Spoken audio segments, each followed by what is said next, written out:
오늘 우리에게 주시는 하나님의 말씀 민수기 20장 1절로 13절까지의 말씀입니다.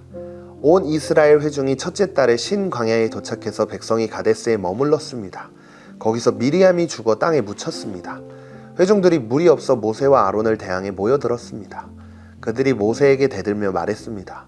우리 형제들이 여호와 앞에서 쓰러져 죽을 때 우리도 함께 죽었더라면 좋을 텐데 당신은 왜 여호와의 총애를 이 광야까지 끌고 와서 우리와 우리 가축들이 여기서 죽게 하십니까?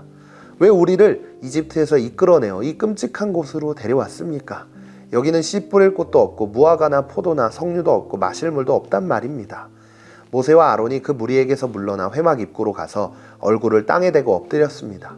그러자 여호와의 영광이 그들에게 나타났습니다. 여호와께서 모세에게 말씀하셨습니다. 지팡이를 들어라. 그리고 너와 내 형 아론은 저 회중을 모아라. 그리고 그들의 눈앞에서 저 바위에다 말하면 그것이 물을 낼 것이다. 너희는 그들을 위해 물이 바위에서 나오게 해 저 회중과 그들의 가축들이 마실 수 있게 하여라. 그러자 모세는 그분이 명하신 대로 여호와 앞에서 지팡이를 집어 들었습니다. 그와 아론이 총회를 바위 앞에 모으고 모세가 그들에게 말했습니다. 너희 불순종하는 사람들아 들으라. 우리가 너희를 위해 이 바위에서 물을 내겠느냐. 그러고 나서 모세가 자기 손을 들어 그 지팡이로 바위를 2번 내리치니 물이 많이 쏟아져 나와서 회중과 그들의 가축들이 마셨습니다. 그러나 여호와께서 모세와 아론에게 말씀하셨습니다. 너희가 나를 믿지 못해서 이스라엘 자손들 앞에서 내 거룩함을 나타내지 못했으니 너희가 이 회중을 내가 그들에게 주는 땅으로 데리고 들어가지 못할 것이다. 이스라엘 자손들이 여호와와 다투었으므로 이곳을 무리바 물이라고 했습니다. 여호와께서 그들 가운데서 그분의 거룩함을 나타내셨습니다. 아멘. 오늘 말씀은 가나안 땅에 들어갈 날을 앞에 두고 광야 생활이 거의 끝나갈 마지막 즈음에 기록된 이야기입니다. 그래서 성경학자들은 오늘 말씀이 기록된 시대를 광야에서 약 38년이 지난 이후라고 이야기를 하는데요. 38년이라는 시간 동안 백성들은 광야에서 참 힘든 시간들을 보내면서 불평을 하기도 했고 그 불평으로 인해 심판을 받아 많은 사람들이 죽임을 당하기도 하였어요. 그리고 약 38년 정도가 지났기 때문에 세대가 바뀌었다는 것을 알 수 있습니다. 이집트 땅을 떠나온 지 38년 정도가 지나면 그때 당시에 나온 어른들은 죽거나 아니면 나이가 많은 노인들이 되어서 이제 아무런 힘도 없고 또 그들의 자식들이 성장하여 어른이 되었을 거예요. 그래서 오늘 본문에서 불평하고 있는 백성들은요, 이집트를 떠나온 당시 백성들의 아들, 딸들, 자녀 세대라고 할 수 있을 것 같습니다. 그래서 이 사람들을 저는 광야의 2세대 사람들이라고 이야기를 해보고 싶은데요. 그들의 부모님들도 마찬가지로 어려움이 찾아왔을 때 지금 앞에 놓인 상황들을 바라보면서 불평을 하기도 했고 또 저주하기도 했었어요. 우리가 민수기를 나누면서 함께 봐왔잖아요. 그런데요, 그 부모 세대들도 그랬지만 그들의 자녀 세대들, 오늘 말씀에 등장하는 이 광야 2세대 사람들 역시도 불평하고 있는 모습을 보면서 1세대 부모님들과 전혀 다르지 않다는 것을 알 수 있습니다. 오늘 큐티책에 기록되어 있는 대로 배가 고프다, 목이 마르다, 고기를 줘라, 물이 없다, 이렇게 불평하고 있는 모습을 발견할 수 있는데요. 하지만 하나님께서는 1세대의 부모님들에게도 그랬듯이 오늘 말씀에서 등장하는 2세대 사람들에게도 하나님은 동일하게 그들의 필요를 채워주고 계시는 것을 찾아볼 수 있습니다. 본문 7절과 8절 말씀을 보면 여호와께서 모세에게 말씀하셨습니다. 지팡이를 들어라. 그리고 너와 내 형 아론은 저 회중을 모아라. 그리고 그들의 눈앞에서 저 바위에다 말하면 그것이 물을 낼 것이다. 너희는 그들을 위해 물이 바위에서 나오게 해 저 회중과 그들의 가축들이 마실 수 있게 하여라. 그렇게 하나님이 명령하신 대로요, 모세는 지팡이를 들게 되었어요. 그러나 문제는 여기서 시작됩니다.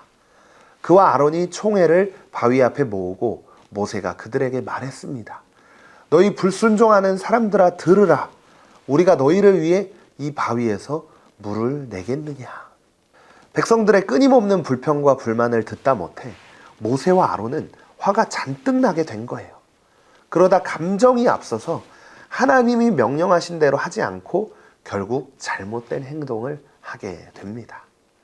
본문 11절 말씀에 보면 그러고 나서 모세가 자기 손을 들어 그 지팡이로 바위를 2번 내리치니 물이 많이 쏟아져 나와서 회중과 그들의 가축들이 마셨습니다. 하나님께서는 분명 지팡이를 들고 바위에다 말을 하라고 말씀하셨어요. 하지만 모세는 바위를 2번 내리치게 되었어요. 그 결과 하나님께서는 모세와 아론에게 이렇게 말씀을 하시는데요. 본문 12절 말씀입니다. 그런 여호와께서 모세와 아론에게 말씀하셨습니다. 너희가 나를 믿지 못해서 이스라엘 자손들 앞에서 내 거룩함을 나타내지 못했으니 너희가 이 회중을 내가 그들에게 주는 땅으로 데리고 들어가지 못할 것이다. 결국 이 사건으로 인해 모세와 아론은요, 가나안 땅에 들어가지 못하게 되었어요. 오늘 우리가 이 말씀을 함께 묵상하면서 감정이 앞서게 되는 순간 하나님의 영광을 가리게 된다는 걸 기억해야 돼요. 화가 났을 때, 감정이 상했을 때, 기분이 좋지 않을 때, 이러한 감정들로 인해 하나님의 영광을 막아버리는 일들이 생기기도 하지 않나요? 화가 나면 사람은 폭력적으로 변하기도 하고요. 또 입술에서 좋지 못한 말들이 나오는 것을 경험을 해본 적이 있을 거예요.